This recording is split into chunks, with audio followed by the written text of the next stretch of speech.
اللهم صل على سيدنا مولانا محمد وعلى آل سيدنا مولانا محمد كما صليت على إبراهيم وعلى آل إبراهيم إنك حميد مجيد. أما بعد فأعوذ بالله من الشيطان الرجيم. بسم الله الرحمن الرحيم.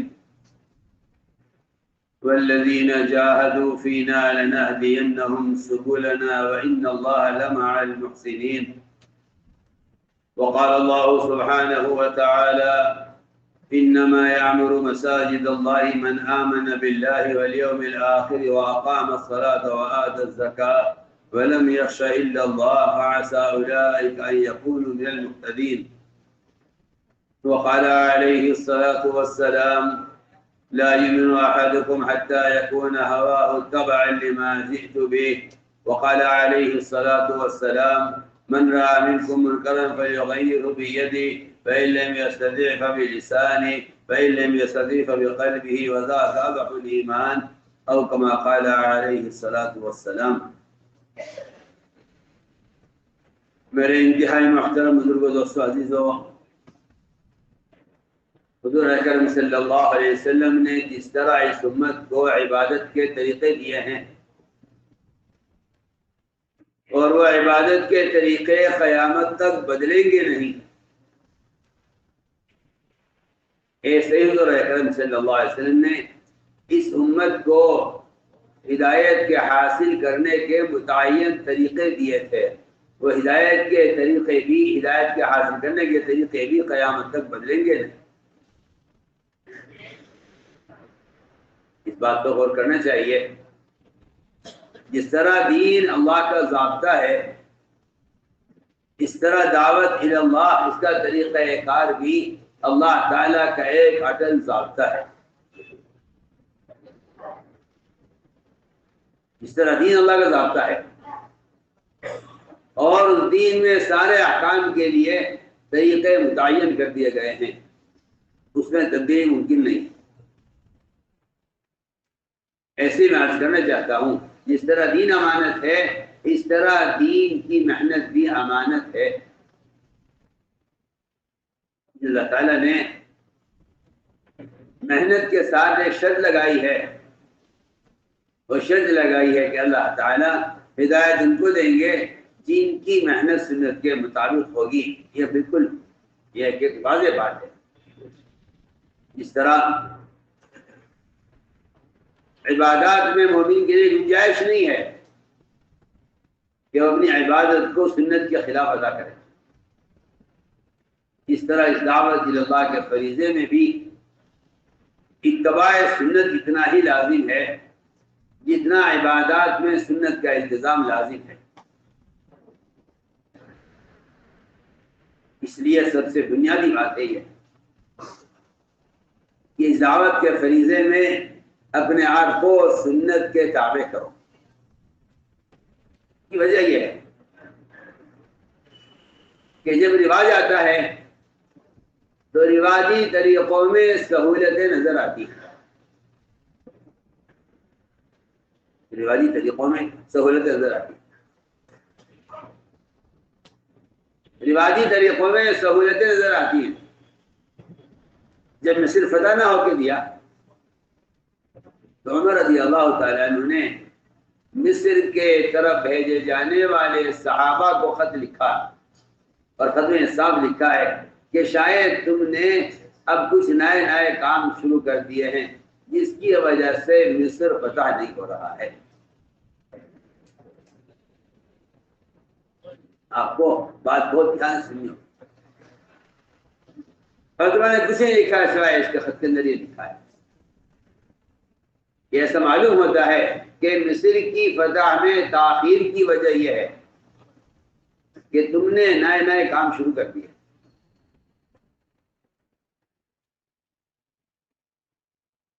اس لیے یہ سب سے بنیادی بات ہے کہ عالمی سطح پر مسلمان دعوت الی اللہ کے فریضے کو ادا کرنے میں سنت پر آئے. اس لیے ہم پہ تکلف کہتے ہیں اور ڈنگے کی چوٹ کہتے ہیں اور بغیر کسی کی ملامت کی پرواہ کیے بغیر کہتے ہیں کہ دعوت کا فریضہ قلم سے، اخبار سے، رسائل سے، کتاب سے دعوت کا فریضہ ادا نہیں ہوگا۔ سچی بات ہے، دعوت کا فریضہ صرف بدن سے ادا ہو سکتا ہے۔ دعوت کا فریضہ صرف بدن سے ادا ہو، کوئی ذریعہ نہیں ہے جس سے آپ کے ذمے سے دعوت کا فریضہ ادا ہو جائے، اس کا کوئی ذریعہ نہیں سوائے بدن کے استعمال۔ یہ بالکل بات پکی سچی بات ہے، اس لیے کہ حدیث یہ بتا رہی ہے، حدیث یہ بتلا رہی ہے کہ کسی منکر کو ختم کرنے کے لیے ہاتھ کا یا زبان کا یا دل کا استعمال ہوگا۔ یہ تین اسباب ہیں، یہ تین اسباب جہاد ہیں، اور یہ تین منکر کو روکنے ہیں، منکر کو ختم کرنے کے یہ تین درجے ہیں۔ جہاد کے بھی تین درجے ہیں، اور اسی طرح حدیث سے معلوم ہوتا ہے کہ ایمان کے بھی تین درجے ہیں۔ ایمان کے بھی تین درجے ہیں، ایمان کے بھی تین درجے ہیں۔ حضرت علی کا قول میں عرض کر رہا ہوں کہ جہاد کے بھی تین درجے ہیں۔ یعنی منکر کو ہوتا ہوا دیکھے تو اپنے ہاتھ سے یا زبان سے یا دل سے اس کو بدلے۔ جیسا کا محفوظ ہے، چھپا ہوا ہے کہ اگر دعوت کے فریضے کو ادا کرنے کے لیے قلم کا استعمال کیا گیا،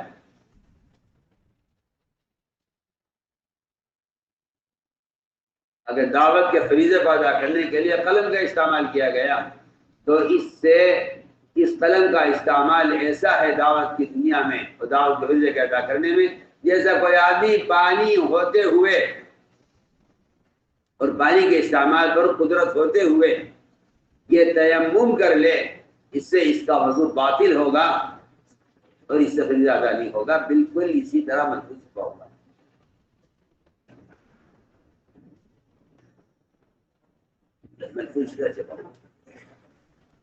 کہ قلم سے، اخبار سے، رسائل سے دعوت کا فریضہ ادا نہیں ہوگا، اس لیے کہ حکم تبلیغ کا ہے، ترسیل کا نہیں۔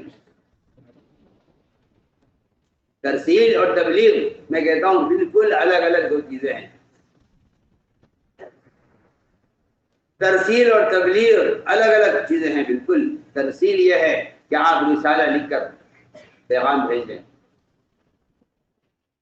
اور تبلیغ یہ ہے کہ آپ بذات خود اپنے بدن کو استعمال کریں، ایک شخص تک دین کی بات کو خود لے کر جائیں۔ قرآن کی صاف آیت ہے إِن لَمْ تَفْعَلْ فَمَا بَلَّغْتَ رِسَالَتَهُ، اگر آپ نے کام خود نہ کیا تو آپ نے تبلیغ کا فریضہ ادا نہیں کیا۔ إِن لَمْ تَفْعَلْ فَمَا بَلَّغْتَ رِسَالَتَهُ۔ آپ صلی اللہ علیہ وسلم نے اپنی جان سے ان تمام اذیتوں کو برداشت کرنے کے بعد یہ سوال کیا امت سے، الا هل بلغت، میں نے پہنچایا نہیں پہنچایا؟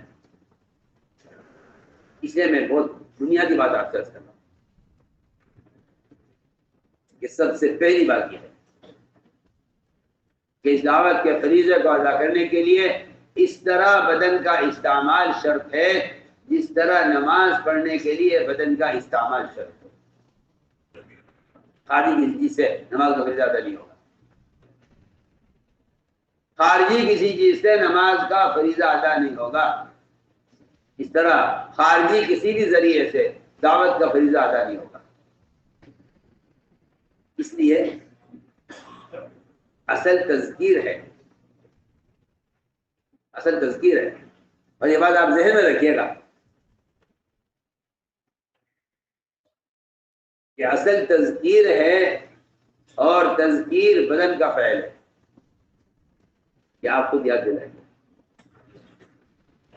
اور قرآن کی آیتوں سے معلوم ہوتا ہے کہ ایمان کا کمال تذکیر میں ہے۔ ایمان کا کمال تذکیر میں ہے. آپ خود جا کر لوگوں کو ان کا دین یاد دلائیے. قرآن کی آیت صاحب کہہ رہی ہے اذا ذکر اللہ، جب اللہ کے بندوں کو اللہ کی یاد دلائی جاتی ہے تو دلوں کا جلا ہوتا ہے. اور جب دوسروں کو قرآن پڑھ کر سنایا جاتا ہے،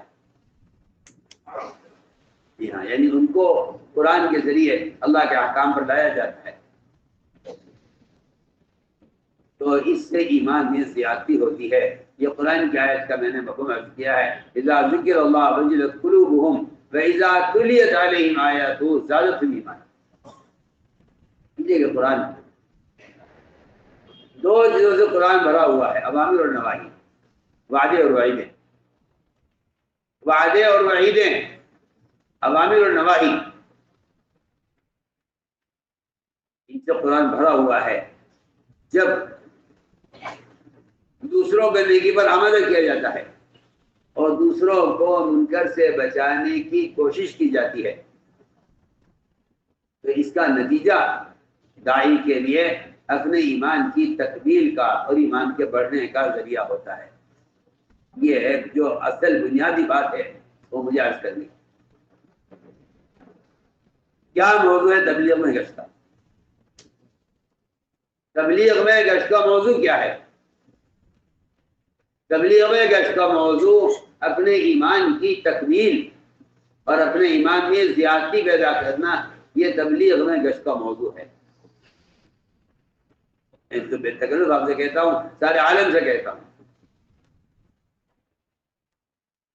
کہ جو آدمی اس گشت کے ذریعے لوگوں کو نیکی پر آمادہ کرنے اور لوگوں کو منکر سے بچانے کی کوشش وہ ہلکا سمجھتا ہے، وہ ایمان کے بڑھنے کے سبب کو ہلکا سمجھتا ہے. ہماری بات بے انتہا توجہ چاہتی ہے. کیا گشت کا موضوع ہے؟ گشت کا موضوع ایمان میں کمال پیدا کرنا گشت کا موضوع ہے. گشت کا موضوع ہے یہ اپنے ایمان کی تکمیل گشت کا موضوع ہے. کیوں؟ کیا وجہ ہے؟ لیکن گشت کا جو اصل مقصد تھا وہ گشت کا مقصد تھا کوشش کر کے منکر کے ماحول کو ختم کرنا اور اس کے مقابلے میں عمل کا ماحول قائم کرنا. اسی لیے امر بالمعروف و نہی عن المنکر یہ دو ایسے فریضے ہیں. امر بالمعروف و نہی عن المنکر یہ دو ایسے فریضے ہیں جس کو ادا کیے بغیر ایمان کی تکمیل نہیں ہوگی. آپ بات پہ توجہ دیں پوری. امر بالمعروف و نہی عن المنکر یہ دو ایسے فریضے ہیں کہ ان کو آپ خود اپنی ذات سے ادا کیے بغیر ایمان کی تکمیل نہیں ہوگی. مولانا بدر عالم بیش رحمۃ اللہ علیہ نے لکھا ہے ترجمان السنہ میں، ایک شخص اتنی نماز پڑھتا ہے نفلیں کہ اس کی پیشانی سیاہ ہو جائے سجدوں لمبے سجدے کرنے کی وجہ سے اور زیادہ سجدوں کی وجہ سے، اور روزے اتنا رکھتا ہے وہ پورے سال رمضان کے علاوہ کہ اس کے ہونٹوں پر خشکی جم جائے، اور وہ اپنے مال کی زکوٰۃ وقت پر پوری ادا کر دے. وہ لکھتے ہیں کہ اسلام میں ایمان کا معیار صرف یہ نہیں ہے. اسلام میں ایمان کا معیار صرف یہ نہیں ہے کہ اس کی پیشانی پر سجدہ کا نشان پڑ جائے اور اس کے ہونٹ وہ خشک پڑ جائیں روزوں کی کثرت سے، اور یہ اپنے مال کی پوری زکوٰۃ وقت پر ادا کر دے. مولانا صاحب لکھتے ہیں ترجمان السنہ میں کہ ایمان کی علامت یہ بھی ہے کہ آیا یہ دوسروں کو نیکی پر آمادہ کرتا ہے یا نہیں، اور یہ دوسروں کو منکر سے بچانے کی کوشش کرتا ہے یا نہیں. اس لیے قرآن نے ایمان باللہ کو امر معروف نے منکر کے ساتھ جوڑا ہے. اس امر معروف نے منکر کی عملی محنت گشت ہے. میں بہت کام کی بات آپ سے عرض کر رہا ہوں. گشت کو اتنی ہلکی نظر سے اور اتنا معمولی کام سمجھتا ہے آدمی اس کو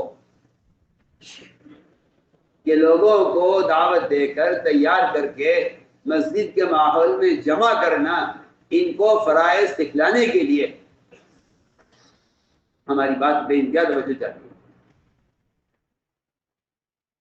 لوگوں سے جا کر ملاقاتیں کر کے ان کو جمع کرنا مسجد کے ماحول میں اللہ کے فرائض سکھلانے کے لیے. یہ اللہ تعالیٰ کا ایسا امر ہے اور یہ اتنا اہم کام ہے کہ اگر اس میں تاخیر کر دی جائے یا اس کام کو نعوذ باللہ چھوڑ دیا جائے تو روایتوں میں اس پر وعیدیں ملتی ہیں. اول تو قرآن نے صاف کہا ہے کہ اس سے بڑا ظالم ہو کون سکتا ہے جو مسجدوں کو ویران کرے. علماء نے لکھا ہے مسجد کو ویران کرنا کیا ہے؟ مسجد کو ویران کرنا یہ ہے کہ آپ اس کی آبادی کی محنت نہ کریں.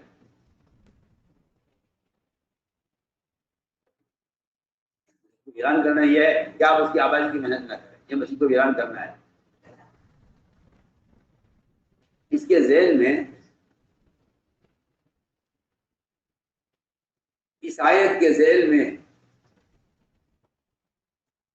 علی رضی اللہ تعالیٰ عنہ کا قول نقل کیا گیا ہے کہ اگر کسی شخص کے اندر کچھ شرافت کچھ انسانیت باقی ہے یعنی آپ شرافت انسانیت اگر کسی میں شرافت انسانیت ہے تو اس کا تقاضا یہ ہے کہ آج اپنے مقام پر رہتے ہوئے 3 کاموں کا اہتمام کرے گا. ایک قرآن کی تلاوت کا، ایک مسجد کی آبادی کی محنت کا،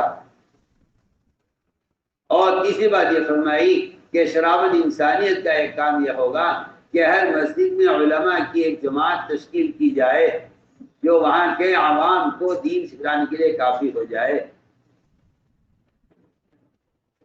یہ 3 کام علی فرمایا رضی اللہ تعالیٰ شرافت انسانیت کے یہ 3 کام ایسے ہیں جنہیں آدمی اپنے مقام پر رہ کر کرے. قرآن کی تلاوت، مسجد کی آبادی کی محنت، اور تیسرا کام کہ ہر مسجد میں علماء کی کسی جماعت تشکیل کی جائے جو وہاں کے عوام کو دین سکھانے کے لیے کافی ہو جائے. تو میں نے عرض کیا کہ ایک بنیادی بات عرض کرنا چاہتا ہوں کہ اس گشت کے کیا مقاصد ہیں. اس گشت کے کیا مقاصد ہیں؟ اس گشت کے کیا مقاصد ہیں؟ 3 بنیادی فریضے ہیں: ایمان، نماز اور علم. اور یہ 3 وہ بنیادی فریضے ہیں جو ہر مسلمان کے ذمہ فرض عین ہیں. ہم ان 3 فرائض پر امت کو جمع کرنے کے لیے گشت کرتے ہیں.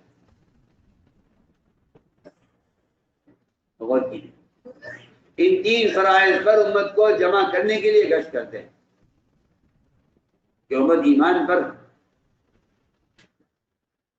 اور نماز پر اور مسجد میں مسائل فضائل کے حلقوں پر امت جمع ہو. یہ بات نہیں ہے بالکل کہ آپ کسی ذریعے سے لوگوں تک دین کی بات پہنچا دیں تاکہ انہیں ہدایت ہو جائے اور وہ اس کو پڑھ کر عمل کر لیں.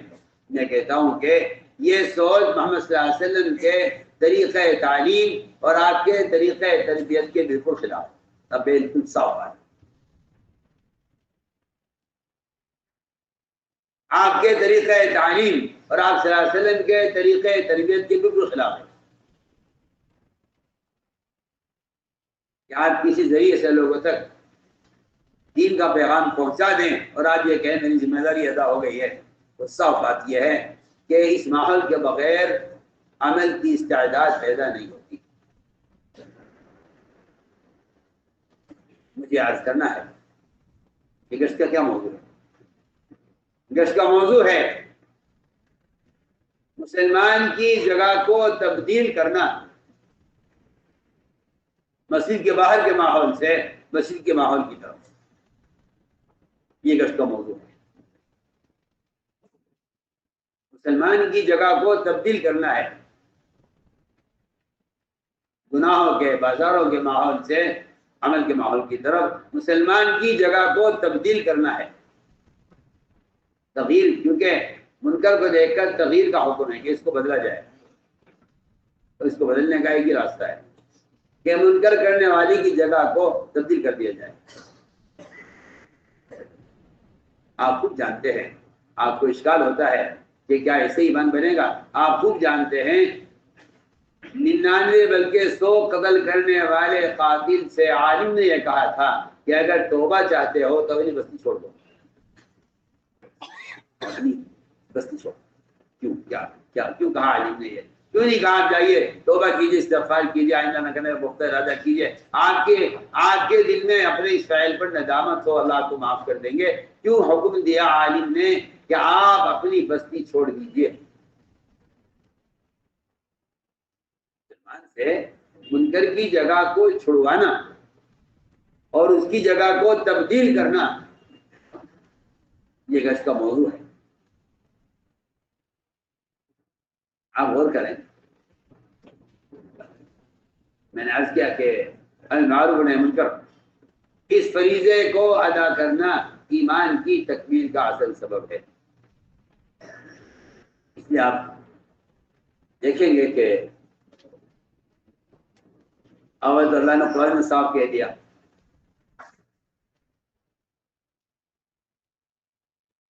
کہ مسجدوں کو آباد کرنے والے یہ ایمان والے ہی ہو سکتے ہیں، مشرکین کا یہ کام نہیں ہے۔ گویا کہ ایسا معلوم ہوتا ہے قرآن کی آیتوں سے کہ مومن مشرک کے درمیان مسجد کو آباد کرنے کا فرق ہے۔ فرق مومن مشرک کے درمیان جو فرق ہے، مومن مشرک کے درمیان جو فرق ہے وہ مسجد کو آباد کرنے کا فرق ہے۔ صاف قرآن کی آیت بتا رہی ہے۔ کس لیے گشت ہے؟ یہ گشت لوگوں کو مسجد کے ماحول میں لانے کے لیے ہے۔ اس لیے کہ المعروف و نہی عن المنکر کا فریضہ یہ نہیں تھا کہ آپ معروفات منکرات لکھ کر نشر کر دیں اور لوگوں کو معلوم ہو جائے معروفات کیا ہے منکرات کیا ہے۔ میں صاحب کہتا ہوں کہ یہ معروفات منکرات کو لکھ کر شائع کر دینا، یہ معروفات منکرات کا علم ہے، یہ امر معروف و نہی عن المنکر کی عملی محنت یہ نہیں ہے۔ معروفات منکرات کا لوگوں کو علم ہو جائے، یہ ایک الگ راستہ ہے، ایک الگ کام ہے۔ ایک آدمی کو نیکی کے لیے تیار کرنا، ایک آدمی کو گناہ سے بچانے کی کوشش کرنا، یہ ایک مستقل ایک فریضہ ہے، یہ مستقل الگ کام ہے۔ میں نے عرض کیا کہ گشت کا سب سے پہلا مقصد تھا، گشت کا پہلا مقصد تھا اپنے ایمان میں کمال پیدا کرنا۔ میں اگر اتنا کہہ دیتا ہوں کہ گشت کا مقصد ایمان میں کمال پیدا کرنا، تو لوگ اشکال کرتے ہیں کیا اس سے ایمان بنے گا؟ میں کبھی کبھی سوچتا ہوں کہ اگر آدمی کسی عمل کے مقاصد پر غور نہ کرے تو اسے اشکال یہ ہوتا ہے کہ کیا اس سے ایمان بنے گا؟ میں ایک مثال پیش کرتا ہوں، اس کو غور کرنا۔ ایک شاعر مشہور ہے، یاد سننا، ایک شاعر مشہور ہے، مگس کو باغ میں جانے نہ دیجو کہ ناحق خون پروانے کا ہوگا۔ جو آدھی بدھو ہوگا، بے عقل ہوگا، جو آدھی بدھو اور بے عقل ہوگا وہ یہ کہے گا کہ شہد کی مکھی کے باغ میں جانے سے پروانے کے قتل کا کیا تعلق ہے؟ شاید میری بات پر آپ توجہ دیں۔ شہد کی مکھی کے چمن میں جانے سے، شہد کی مکھی کے چمن میں جانے سے وہ پروانے کے قتل کا کیا تعلق ہے؟ کیا میں ان لوگوں سے کہنا چاہتا ہوں جن کا اشکال یہ ہے کہ گشت سے ایمان کے بڑھنے کا کیا تعلق ہے؟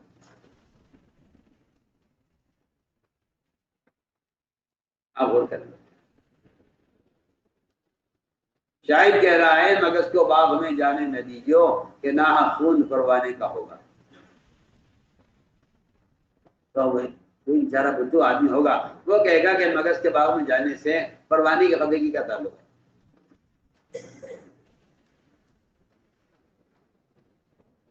ایسے آدمی کو سمجھانے کے لیے کہا جائے گا کہ دیکھو بات یہ ہے کہ جب یہ شہد کی مکھی جائے گی کسی چمن میں کسی باغ میں اور یہ وہاں سے رس چوسے گی پھلوں کا پھولوں کا، پھر اس کو لے کر آئے گی اور یہاں آ کر یہ چھتے میں داخل ہو کر یہاں شہد تیار کرے گی. اس شہد کے اندر اس سے موم بنے گا، اس موم سے موم بتی بنے گی اور اس کا شعلہ اٹھے گا اور اس پر روشنی ہوگی اور اس میں جو پروانے آئیں گے تو وہ پروانے اس شمع سے جل مریں گے. سمجھ آ رہی بات؟ اگر یہ تفصیل کر دی جائے اس شعر کی تو بدھو سے بدھو آدمی کہے گا ہاں بھائی بات بالکل ٹھیک ہے، اس لیے کہ پہلے تو ہم سمجھے نہیں تھے کہ مگز کے باغ میں جانے سے پروانے کے قدرے کیا تعلق ہے. اب سمجھ میں آ گیا ہے کہ یہ جائے گی وہاں سے شہد چوسے گی اور اس شہد کو وہاں سے جو ہے وہ رس چوسے گی اور لا کر یہاں ستے میں شہد بنائے گی. اس شہد سے موم بنے گا، موم سے موم بتی بنے گی، موم بتی کے شعلے پر پروانہ آئے گا اور وہ اس کا عاشق ہو جاتا ہے اور وہ ایک پروانہ جان دے دیتا ہے یہاں شعلے پر. آپ میں کہنا چاہتا ہوں کہ ہمارے گھر کا موضوع یہ ہے کہ خوب چل پھر کر ادھر سے ادھر سے لوگوں کو جمع کرو. جب تم یہاں ایمان کے حلقوں میں آ کر بیٹھو گے اور یہاں ایمان کے حلقوں میں ایمان کی باتوں سے ایمان کا شعلہ جلے گا تو پھر لوگوں کے اندر اللہ کے دین پر جان دینے کی استعداد پیدا ہوگی. میں تو آپ کو مثال دے رہا ہوں اللہ کے، ورنہ آپ کو اشکال یہ ہے، آپ کو اشکال یہ ہے کہ کیا جیسے ایمان ملتا ہے؟ آپ کو اشکال یہ ہے کہ گشت ایمان کے کیا تعلق ہے؟ حالانکہ بے تکلف عرض کرتا ہوں گشت سے ایمان کی تکمیل کا تعلق یہ ہے کہ گشت امر معروف نہی عن منکر کے فریضے کو ادا کرنے کے لیے ہے. اور اس میں خدا کی قسم کوئی شک نہیں ہے کہ صرف میں حسر کے ساتھ کہہ رہا ہوں آپ کو برا لگے، صرف امر معروف نہی عن منکر کی کوشش یہی ایمان کی تکمیل کا سبب ہے. آپ غور کریں، آپ غور کریں. امام بخاری رحمۃ اللہ کا مذہب ہے، امام بخاری رحمۃ اللہ کا مذہب ہے کہ ایمان میں زیادتی ہوتی ہے.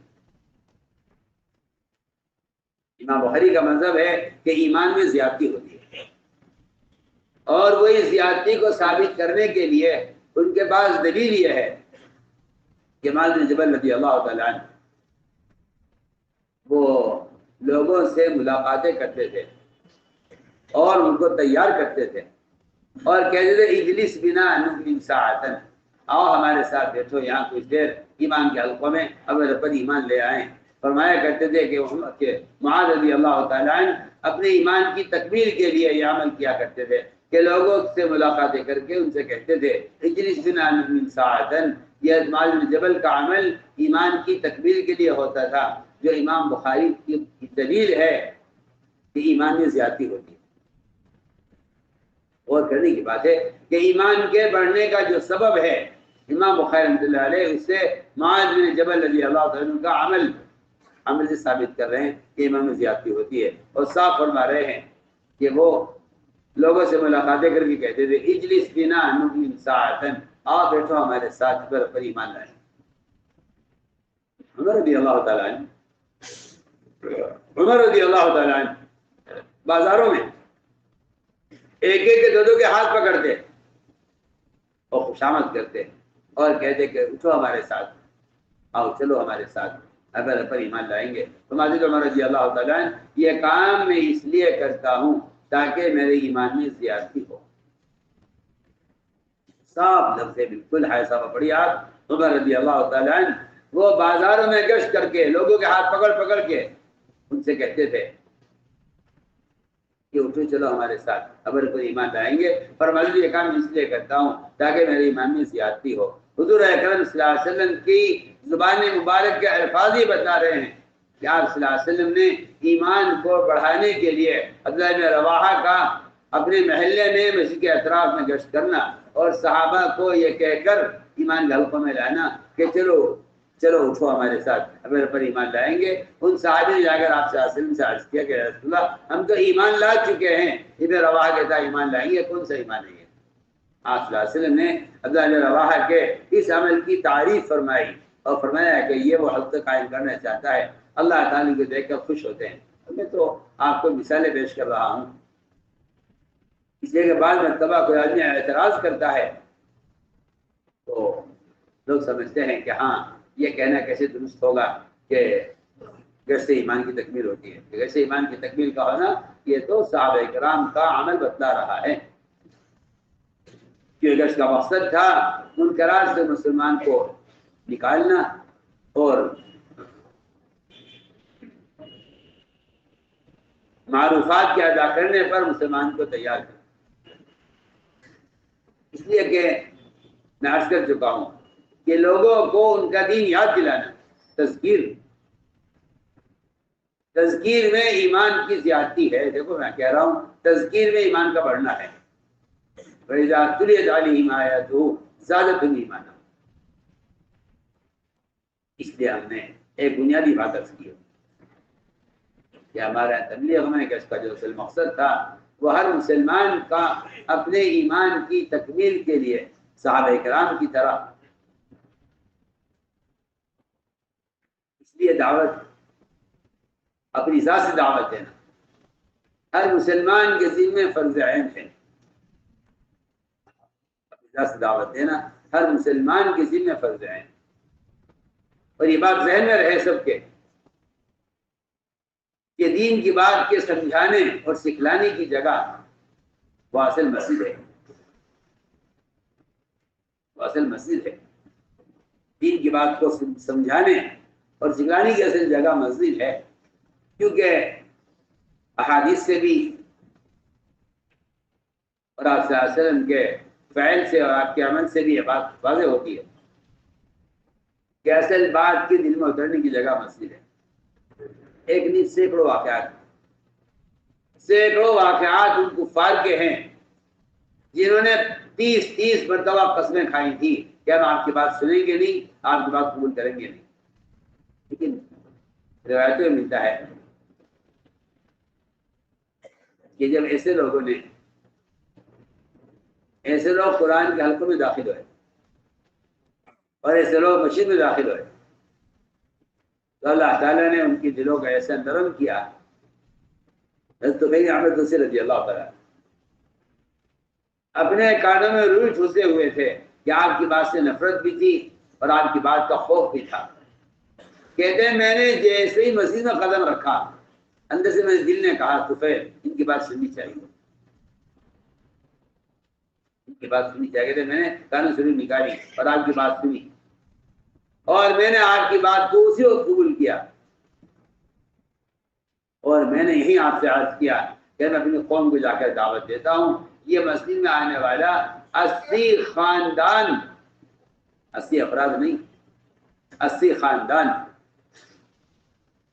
80 خاندانوں کو لے کر پہنچے خیبر کے موقع پر۔ یہ ان کی اکیلی کی ساری پورے علاقے کی محنت تھی۔ ایک اکیلا آدمی جو مسجد سے بات لے کر گیا ہے وہ 80 خاندانوں کو اسلام میں داخل کر کے اپنے ساتھ لے کر آیا ہے۔ یہ بات بالکل واضح ہے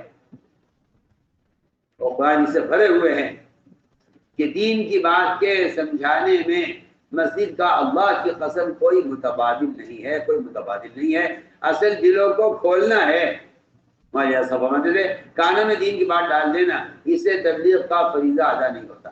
تو کہاں تک آپ سے عرض کروں، آپ کو اشکال اس لیے ہوتا ہے کہ قرآن حدیث پڑھتے نہیں ہیں، ہماری ایسا کے مسئلہ پہ غور کرتے نہیں ہیں، اعتراض سب سے پہلے کرنے کو تیار ہے۔ معترض آدمی اعتراض جب کرتا ہے جب رواجی طریقوں سے متاثر اور سنتوں سے بے خبر ہوتا ہے. میں آپ سے بہت اہم بات عرض کر رہا ہوں. معترض آدمی جب ہوتا ہے جب رواجی طریقوں کا عادی ہو جاتا ہے اور سنت طریقوں سے بے خبر ہوتا ہے تو میں اس کی عقل تقاضا کرتی ہے کہ یہ کوئی ایک طریقہ نہیں ہے. ورنہ حقیقت میں عرض کر رہا ہوں کہ حضور اکرم صلی اللہ علیہ وسلم نے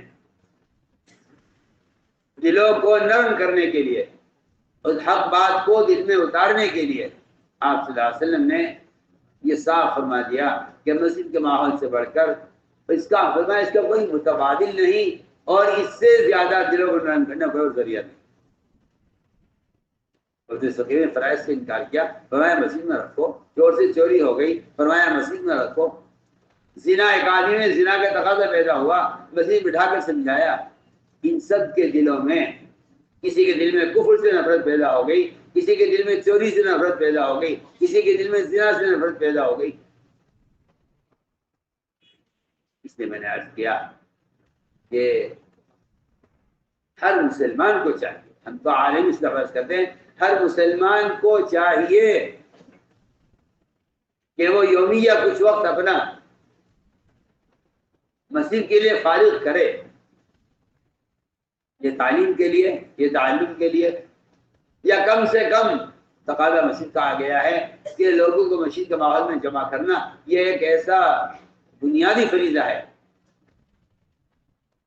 اور میری بات آپ کو سمجھ میں آئے یا نہ آئے مگر مجھے کہنی ہے، لوگوں کو مسجد میں جمع کرنے کی کوشش، میرے الفاظ کو غور کرنا، لوگوں کو مسجد میں جمع کرنے کی کوشش یہ اللہ کا ایسا امر ہے کہ اس میں تاخیر ہونے پر مومن کو اللہ کے عذاب کے آنے سے ڈرنا چاہیے. سنیے تو صحیح میں کیا کہہ رہا ہوں. لوگوں کو مسجد میں جمع کر کے دین کی بات سمجھانا یہ ایسا حال کا امر ہے کہ اس میں تاخیر کرنے پر انکار تو بہت دور کی بات ہے، انکار تو مسلمان کر ہی نہیں سکتا. اس میں تاخیر کرنے پر مومن کو اللہ کے عذاب کے آنے سے ڈرنا چاہیے. صاف روایت ہے، ابن شریف کی روایت ہے، صاف ابن شریف کی روایت ہے.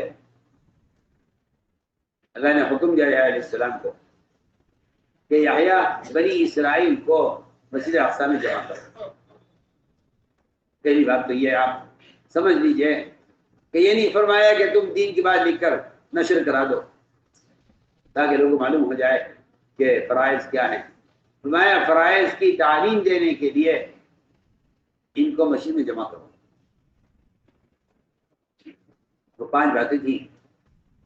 اللہ تعالیٰ کو شریک نہ کریں، نماز قائم کریں، اپنے مالوں کی زکوٰۃ دیں، رمضان کا روزہ رکھیں، اللہ کا ذکر کریں.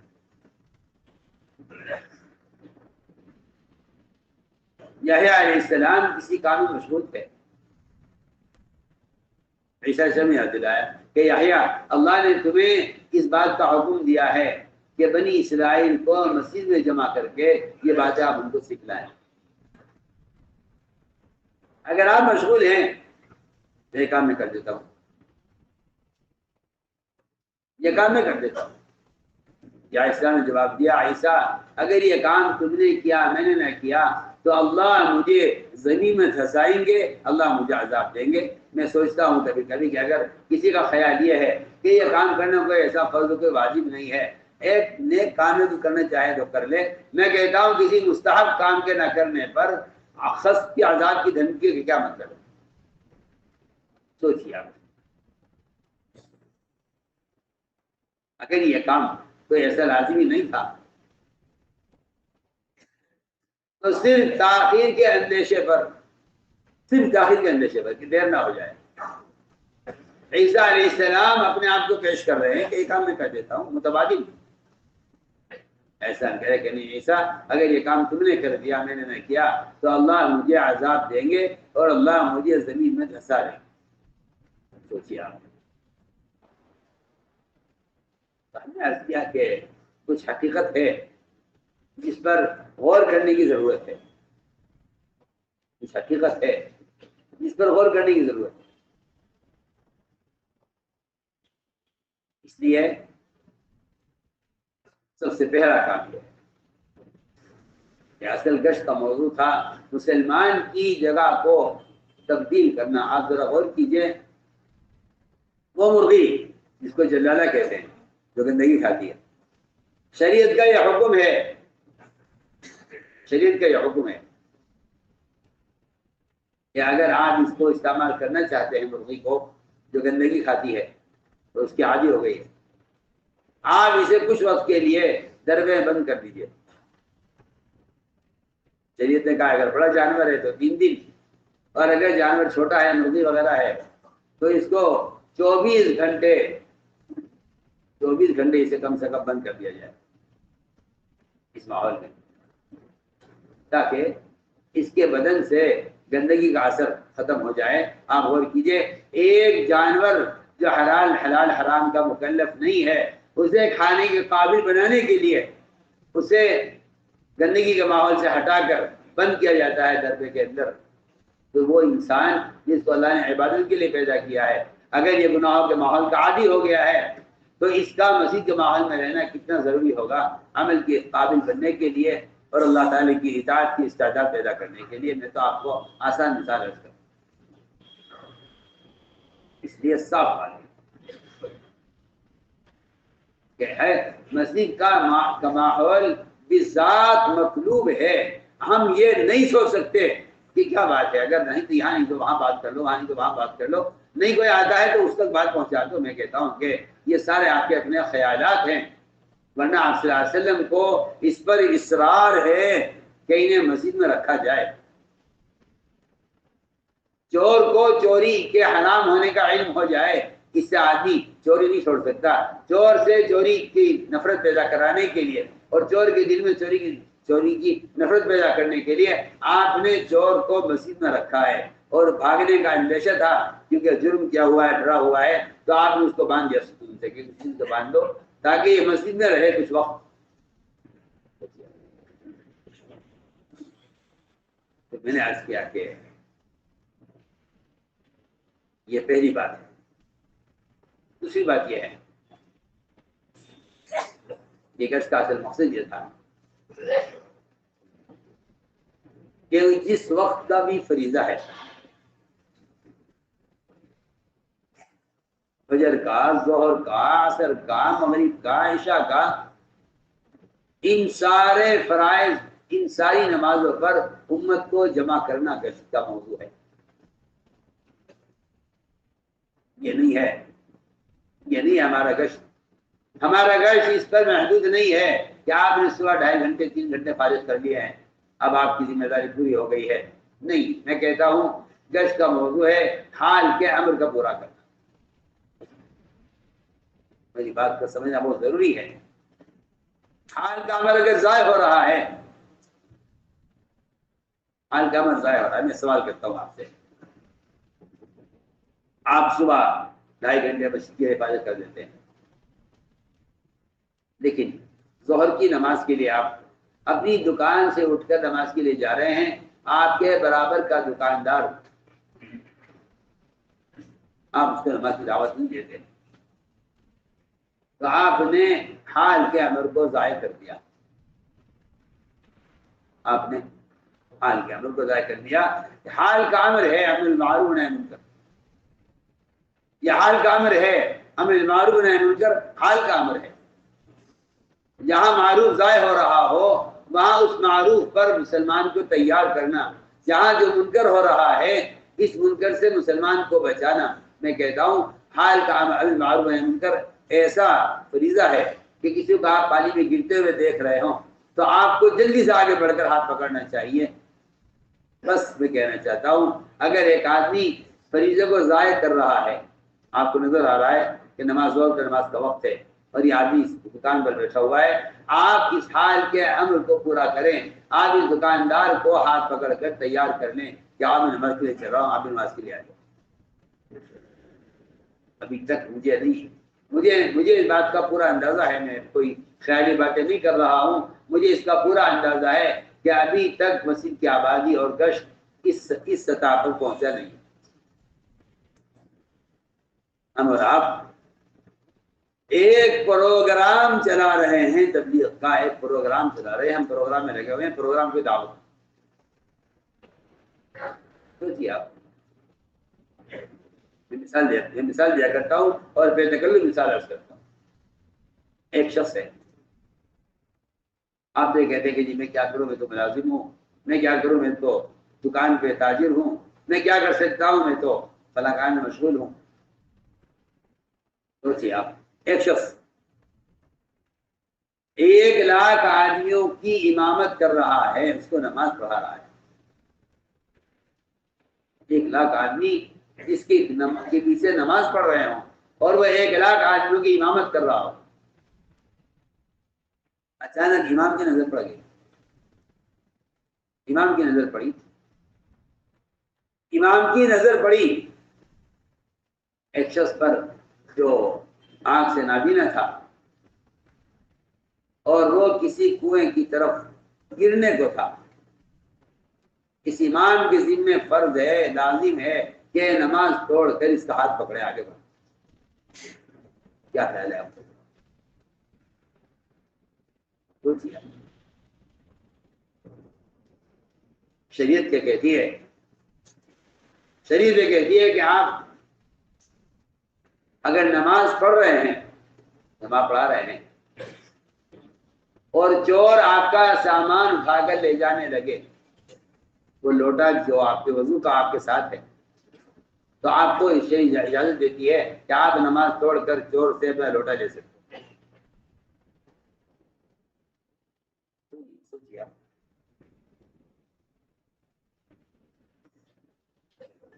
یہ امام یہ 1,00,000 آدمیوں کی امامت کر رہا ہے، اگر یہ کہتا ہے کہ جی میں اس گرنے والے کو اگر روکتا ہوں تو ان کی نماز کا مسئلہ ہے، تو یہ میں کیا آپ کو مثال دے رہا ہوں۔ اگر میں اس کنویں میں گرنے والے کا ہاتھ پکڑتا ہوں تو ان 1,00,000 آدمی کی نماز پہ کیا ہوگا؟ اگر وہ ان کی نماز کے لیے اس ایک آدمی کو کنویں میں گرنے دے تو یہ اللہ کے یہاں ایک انسان کی ہلاکت کا مجرم ہوگا۔ بتائیے کیا خیال ہے آپ کو؟ کہیں کوئی گنجائش نہیں ہے اس کی کہ وہ یہ کہہ دے کہ جی مرنا ہے اس کو مرنے دو، میں کیا کر سکتا ہوں، میں تو نماز پڑھا رہا ہوں۔ اللہ اکبر۔ سوچیے آپ، ایک آدمی نماز کی امامت کا عذر پیش نہیں کر سکتا، اس آدمی گڑھے میں گرنے پر ایک تاجر، ایک ملازم اپنے دفتر کی مجبوری اور اپنی دنیاوی مجبوری کو عذر پیش کر رہا ہے، ایک آدمی ایک نماز ضائع کر کے جہنم کے گڑھے میں گر رہا ہے، اور آپ یہ کہتے ہیں کہ میں کیا کر سکتا ہوں، میں تو تاجر ہوں۔ بتائیے آپ میں بالکل آسان مثال پیش کر رہا ہوں آپ کو، سوچیے آپ،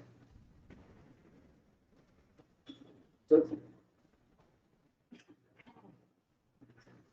اس امام کے ذمے حال کا امر یہ نہیں ہے کہ آپ نماز پڑھا رہے ہیں، حال کا امر یہ ہے کہ آپ اس کنویں میں گرنے والے کا ہاتھ پکڑ لیں۔ میں آسان مثال عرض کروں، اس پر آپ سوچ لیجیے کہ ایک تاجر کی مشغولی، ایک ملازم کی مشغولی، اگر وہ آپ سے اس دعوت کے فریضے کو چھڑوا رہی ہے تو آپ اندازہ کر لیجیے۔ وہاں ایسا کا صاحب مجھے شفا ہوا ہے، فرماتے تھے گشت کا موضوع ایسا ہے جیسا بھڑک کی آگ میں سے عورتوں کو بچوں کو بچا کر نکالا جاتا ہے، یا اچانک آنے والے سیلاب سے ڈوبنے والوں کو ہاتھ پکڑ پکڑ کر نکالا جاتا ہے۔ ہم عرض کر رہے ہیں کہ اصل بات یہ تھی، حال کا امر یہ تو میں کیا کہوں آپ سے، ہمارے لیے اس تبلیغ کی دنیا میں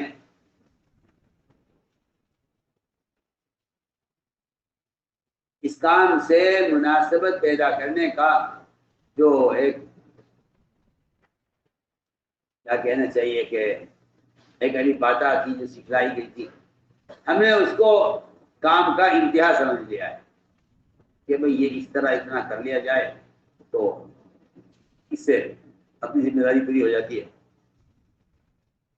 میں عرض کر رہا ہوں کہ حال کا امر، کسی کو منقل کرتے ہوا دیکھ رہے ہوں، کسی کو نماز ضائع کرتے ہوا دیکھ رہے ہوں، حال کا امر یہ ہے کہ آپ اس کو فوراً اس منکر سے بچانے کی کوشش کریں۔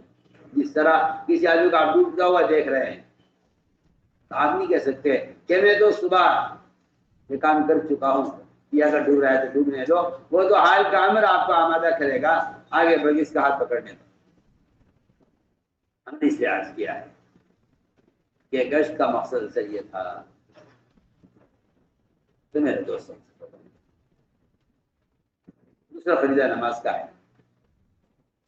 ایک مسلمان سے نماز ادا کروانا، ایک مسلمان سے نماز ادا کروانا یہ گشت کا موضوع ہے۔ ایک مسلمان سے نماز ادا کروانا گشت کا موضوع ہے۔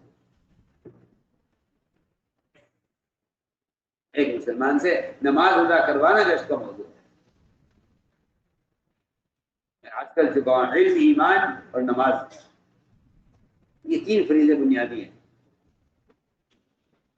ان تین فرائض پر امت کو لانا، اس کے لیے گشت ہے۔ یہ تین فرائض بتلا دینے کے لیے گشت نہیں ہے۔ ان تین فرائض پر امت کو لانا عملی طور پر یہ گشت کا موضوع ہے۔ اس لیے ایک بات یہ تھی کہ لوگوں کو سے نماز کا فریضہ ادا کروانے کے لیے، اور دوسری بات یہ ہے کہ اس راستے میں نکلنے کی غرض یہ بھی ہے کہ آدمی ان تمام اسباب سے پوری طرح منقطع ہو جائے جو اسباب فرائض میں اور نوافل میں غفلت سستی پیدا کرتے ہیں۔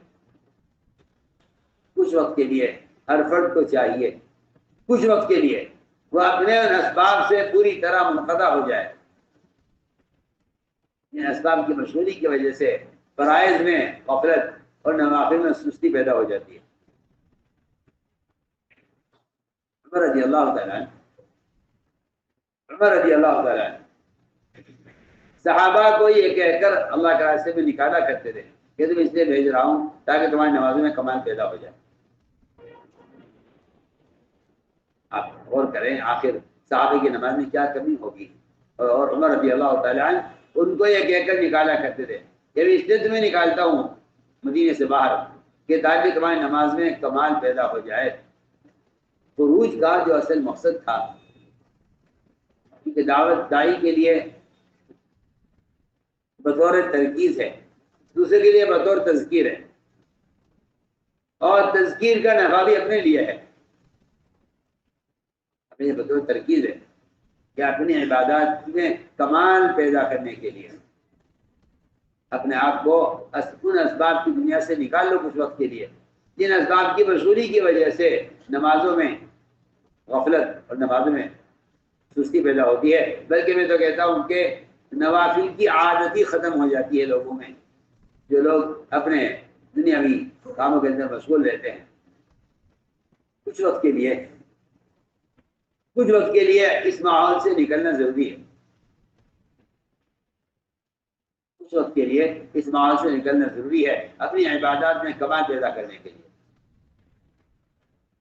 اس لیے نمازوں میں خشوع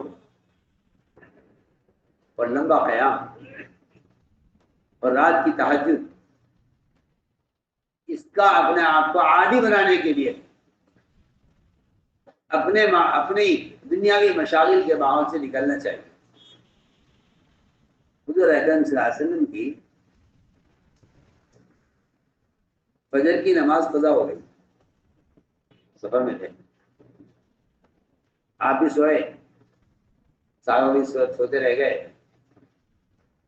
جبکہ بلال رضی اللہ تعالیٰ عنہ لیٹے نہیں اس خوف سے کہ اگر سو گیا تو ایسا نہ ہو کہ اذان میں تاخیر ہو جائے یا نماز قضا ہو جائے۔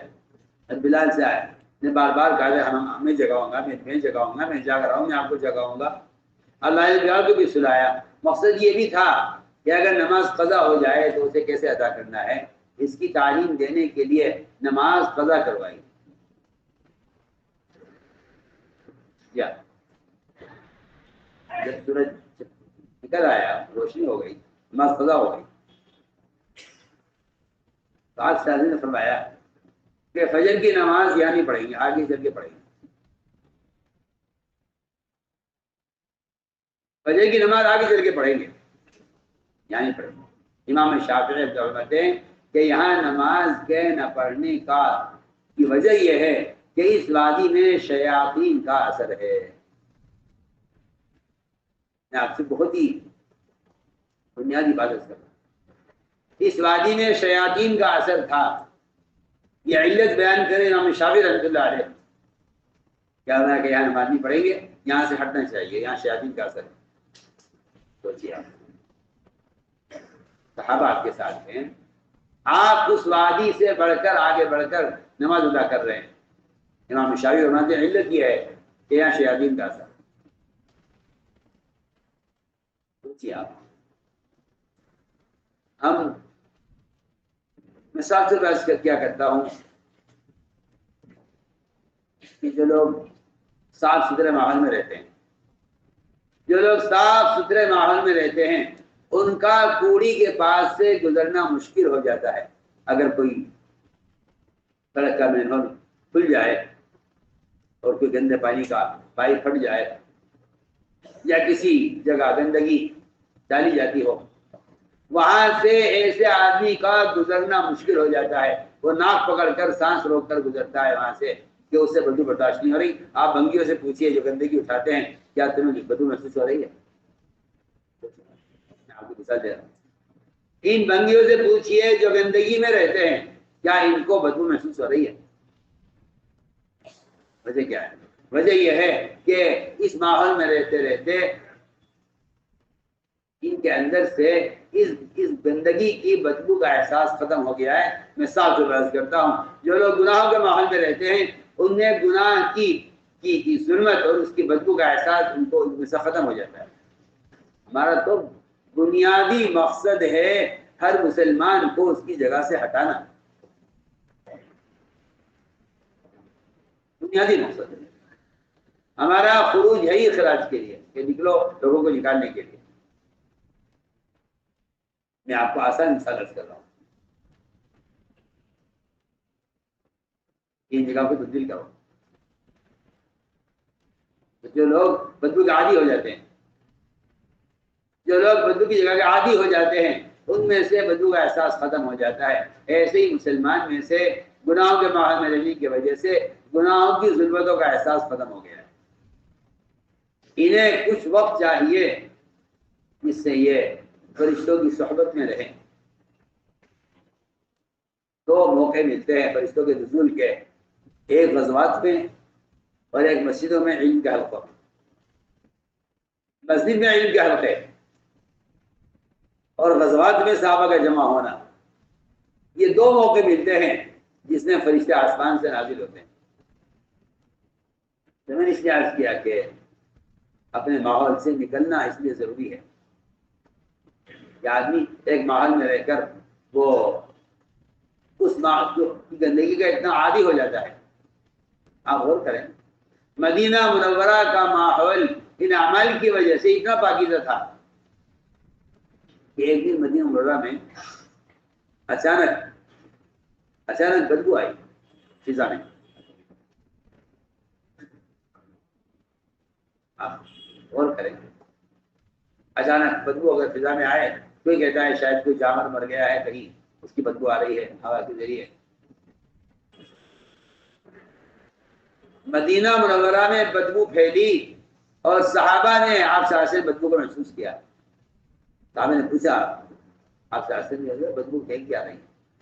آپ نے فرمایا مدینہ منورہ کی اس پوری آبادی میں کسی ایک آدمی نے غیبت کی ہے، یہ غیبت کی بدبو ہے۔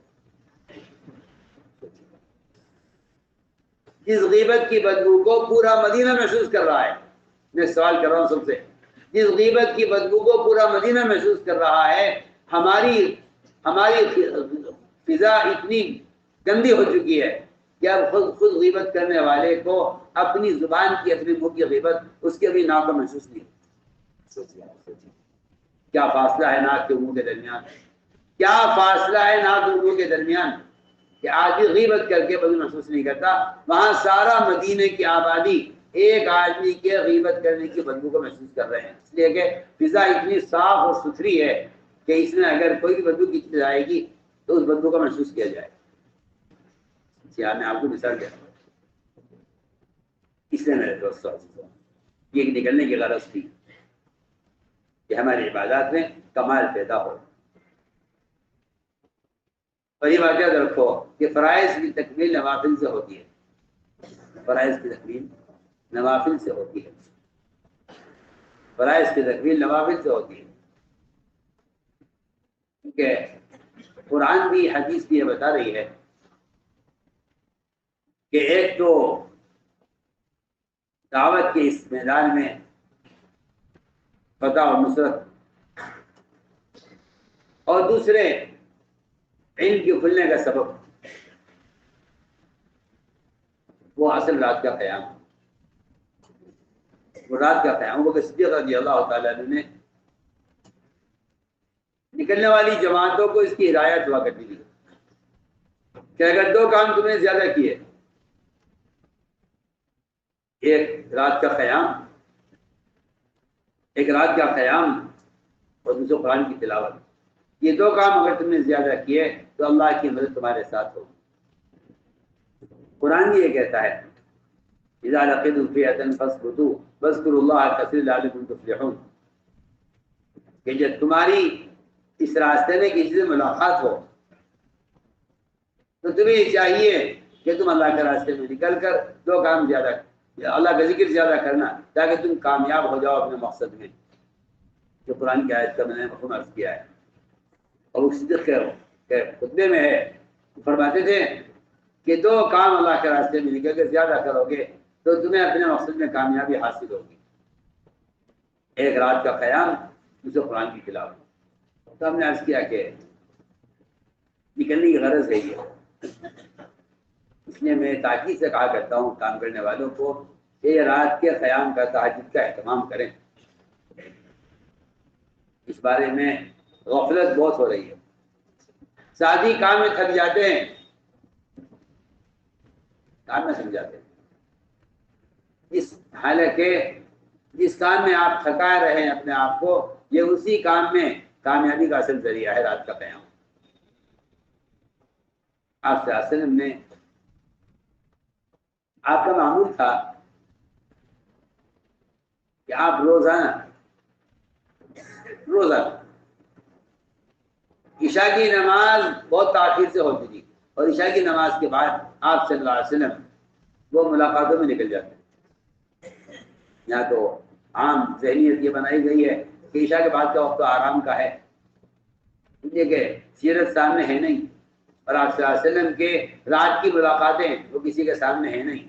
جی ہاں، ایک بیٹھ جانے کے چند، اللہ مجھے معاف فرمائے، سیرت سے ناواقف،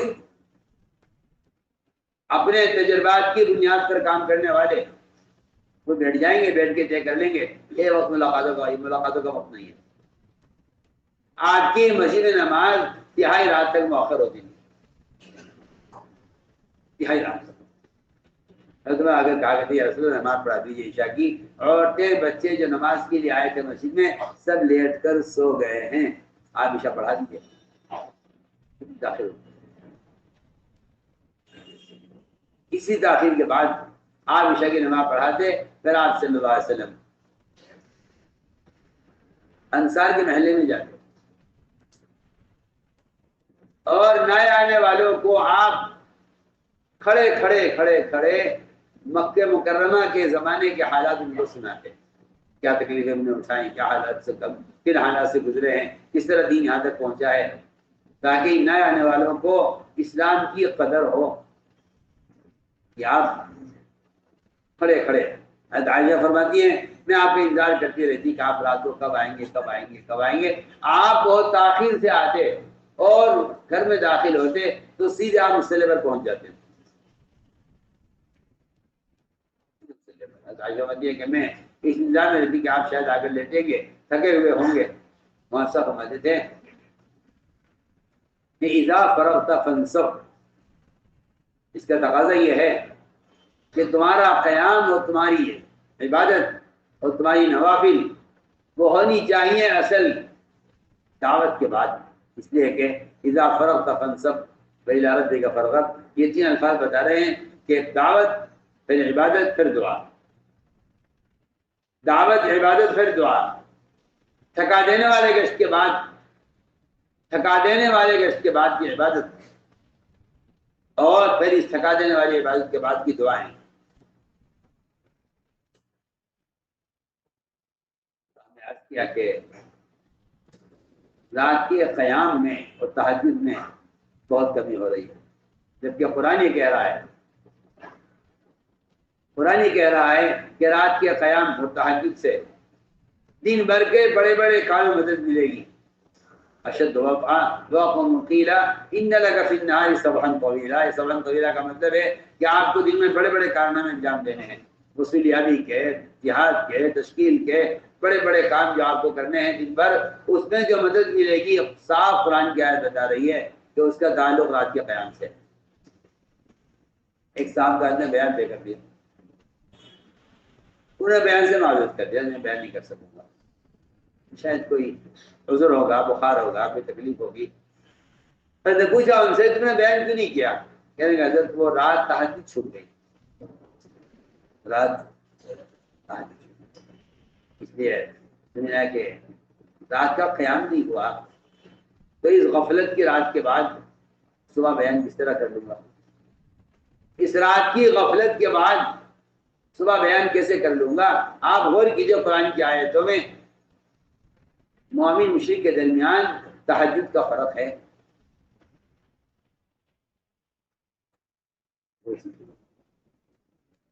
مومن مشرک کے درمیان تہجد کا فرق ہے، آپ پڑھیے قرآن۔ مومن مشرک کے درمیان تہجد کا فرق آپ غور کیجئے۔ تمتع بالدنيا قليلا انك من اصحاب النار امن وقانت آناء الليل ساجدا وقائما يحذر الاخره ويرجو رحمة ربه۔ آپ اس آیت کو غور کر لیجئے، پہلے کافر کے بارے میں کہا ہے کہ یہ تو کھائے گا سوئے گا اور دنیا کی زندگی سے مزے اڑا لے گا، یہ تو کافر کی پہچان ہے، اور مومن کہ مومن تو وہ ہے کہ اس کا پہلو بستر سے دور رہتا ہے۔ اس رات گزرتی ہے قیام میں، رکوع میں اور سجدے میں اور رونے میں، اس کی رات اس میں گزرتی ہے۔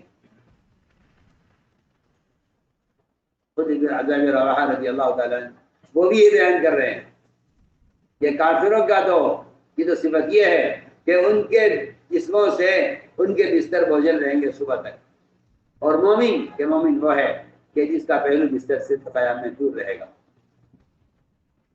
جس کا پہلو بستر سے دور رہے گا رات کے قیام میں، یہ مومن کی شان وہ اپنے عبداللہ بن رواحہ رضی اللہ تعالیٰ عنہ اپنے شعر میں اس کو بیان کر رہے ہیں۔ اس لیے میرے دوستوں میں نے عرض کیا کہ نوافل کی کثرت فرائض کی تکمیل کے لیے اور نوافل کی کثرت گناہوں سے حفاظت کے لیے، یہ سب سے بنیادی اللہ تعالیٰ خود فرماتے ہیں، بلکہ حدیث قدسی ہے کہ میرا بندہ نوافل سے میرے تک قریب ہو جاتا ہے کہ میں خود اس کے اعضا بن جاتا ہوں۔ اس طرح ہمیں رات کے قیام کا اور تہجد کا اہتمام کرنا ہے۔ اگلی بات یہ ہے میرے دوستوں، جو ہمارے یہاں فضائل کی تعلیم کا جو اصل مقصد تھا وہ وعدوں کے یقین کو تازہ کرنا تھا۔ وعدوں کے یقین کو تازہ کرنا یہ فضائل کی تعلیم کا اصل مقصد ہے، جس کا ہر ایک محتاج ہے، نیا یا پرانا۔ وعدوں کے یقین کو تازہ کرنا یہ فضائل کی تعلیم کا اصل مقصد یہ تھا کہ وعدوں کے یقین کو فضائل کے ذریعے تازہ کیا جائے، اس لیے کہ عمل میں احتساب جو پیدا ہوتا ہے جب آدمی کو اس عمل کی فضیلت کا عمل کے وقت دھیان ہو، عمل کے وقت اس کی فضیلت کا دھیان ہو۔ عمل کے وقت اس کی فضیلت کا استحضار اور دھیان ہو، تو اللہ تعالیٰ کا دستور یہ ہے کہ اللہ تعالیٰ وعدے پورا کرتے ہیں یقین کرنے والوں کے لیے۔ اس لیے تعلیم کے حلقے یہ ایمان کی تجدید کا اور وعدوں کے یقین کو تازہ کرنے کا ذریعہ تھے۔ گھروں کے اعمال بھی اس یقین کے ساتھ، حلقے اس یقین کے ساتھ قائم کیا کرو کہ اللہ تعالیٰ نے ان قرآن اور علم کے گھر کے اندر حلقوں کو اللہ نے اصل ہدایت کا ذریعہ بنایا ہے، اس لیے کہ یہ قرآن کے حلقے مسجدوں میں اور گھروں میں اصل دشمن کے خلاف مورچہ بندی اسی کا نام تھا۔ ہم تو مورچہ صرف قتال کو سمجھتے ہیں، حالانکہ میدان قتال کے مورچے بھی وہ علم اور ذکر کے حلقے ہوا کرتے تھے۔ میدان قتال کے مورچے بھی علم اور ذکر کے حلقے ہوا کرتے تھے۔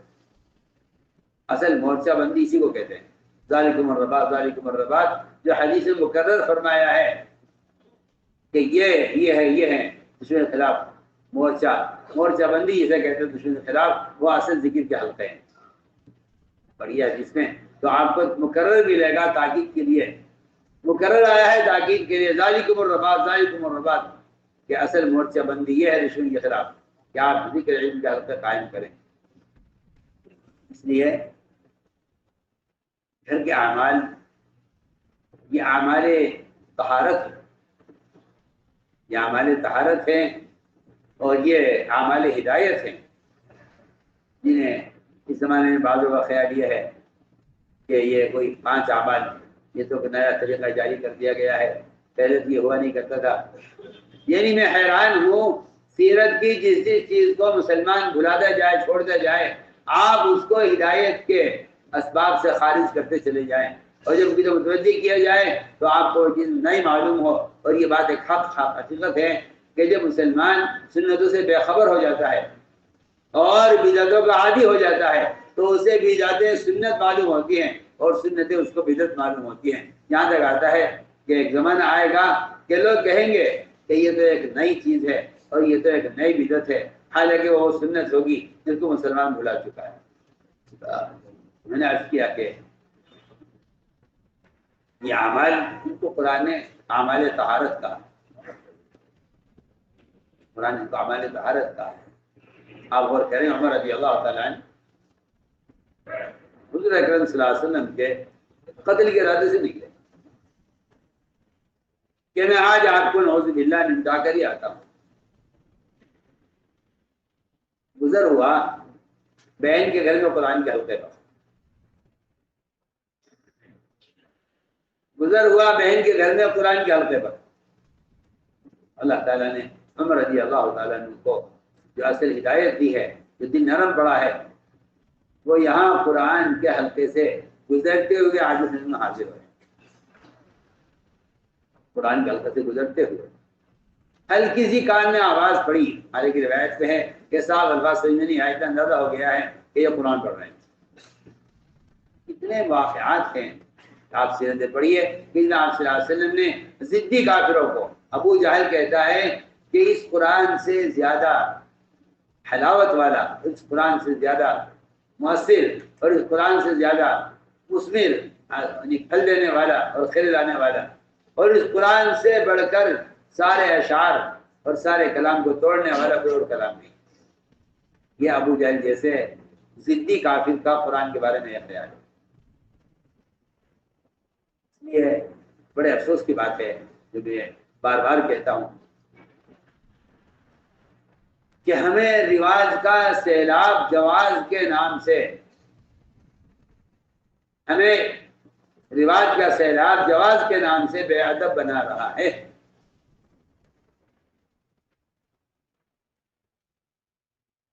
رواج کا سیلاب،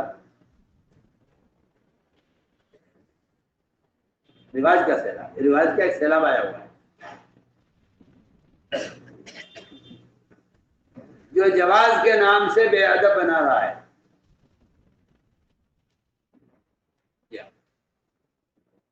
کوئی پوچھے، جا کر مسئلہ معلوم کرے کہ کیا مسئلہ ہے جی، میں اپنے ماں باپ کی تصویر قرآن کے اندر لگانا چاہتا ہوں، کہا جائے گا نہیں، قرآن کی بے حرمتی ہے، قرآن کے ادب کے خلاف ہے۔ آپ حالانکہ آپ کے والدین کا بڑا درجہ ہے، اس میں کوئی شک نہیں ہے، آپ کے یہاں بھی، اللہ کے یہاں بھی ان کا بڑا درجہ ہے، مگر آپ اپنے قرآن میں ماں باپ کی تصویر سجانا چاہیں تو آپ کا ذہن برداشت نہیں کرے گا۔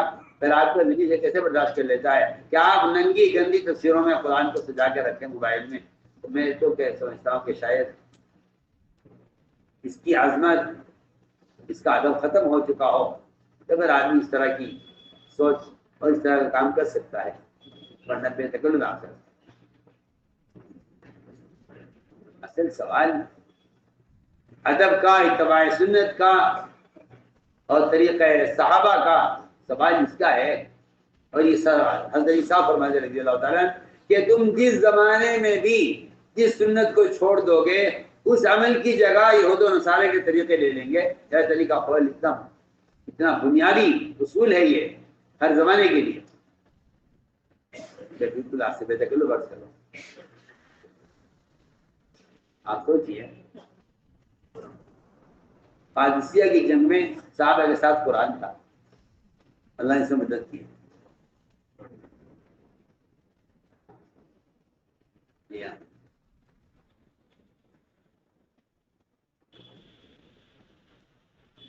اور آیت عمل کی ہے یا جب مطابق فی سکینۃ من ربکم، وہ کتابیں جو منسوخ ہو چکی ہیں، وہ کتابیں جو منسوخ ہو چکی ہیں ان کا تابوت فرشتے اٹھا کر لائے، اس پر اللہ تعالیٰ نے فتح دی ہے۔ تو جو قرآن ناسخ ہے اس کا سفر میں ساتھ ہونا، یہ اللہ تعالیٰ کی کتنی مدد لائے گا تو غور کرنے کی بات۔ لیکن میں حیران ہوتا ہوں لوگوں پر جو ان گندے موبائلوں میں قرآن کو اتار کر سمجھتے ہیں کہ ہاں یہ بھی طریقہ تلاوت کا ہے۔ تو کیا اسی گند کے اندر گندی فلمیں، اسی میں قرآن، اسی میں عریان، آپ کے دیش میں کیا حرج ہے؟ حالانکہ کتنی واضح بات ہے۔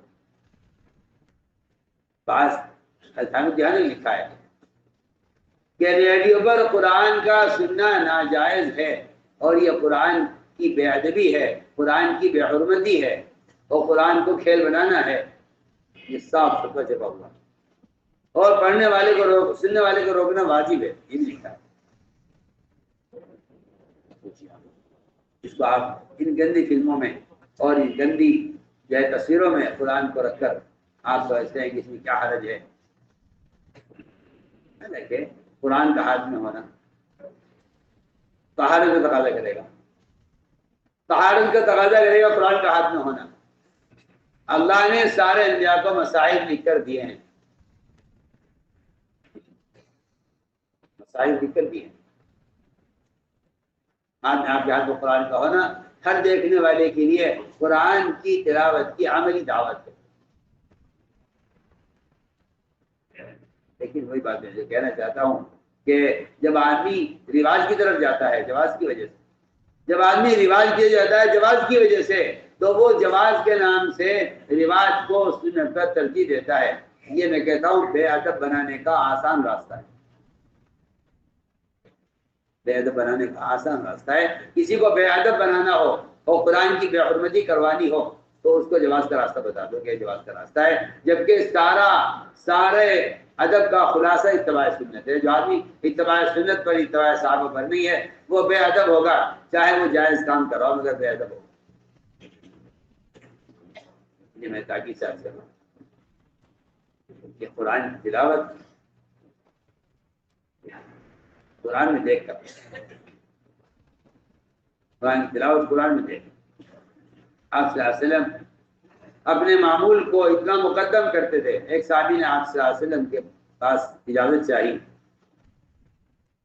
خیمے میں آنے کی، آپ اجازت نہیں دی۔ بعد میں بلوایا، فرمایا کہ میرا آج کا قرآن پڑھنا باقی رہ گیا تھا، میرا دل نہیں چاہا کہ میں اس پر کسی اور چیز کو ترجیح دوں۔ آپ نے اندر آنے کی اجازت نہیں دی کیونکہ آپ صلی اللہ علیہ وسلم اس وقت تلاوت میں مشغول تھے۔ فرمایا کہ میرا آج کا جو پڑھنے کا معمول ہے تلاوت کا وہ باقی رہ گیا تھا، اس لیے میں نے آپ کو اجازت نہیں دی۔ اتنا آپ صلی اللہ علیہ وسلم اہتمام فرماتے تھے معمولات۔ تو میرے دوستوں اس طرح ہمیں ذکر کا، تلاوت کا، صبح شام کی تسبیحات کا، اس کا بھی اہتمام کرنا ہے۔ اور دوسری بنیادی بات یہ ہے کہ مسائل ہماری مسجد کا نماز کی طرح مسائل کے حلقوں کا قائم کرنا یہ ایسا بنیادی فریضہ ہے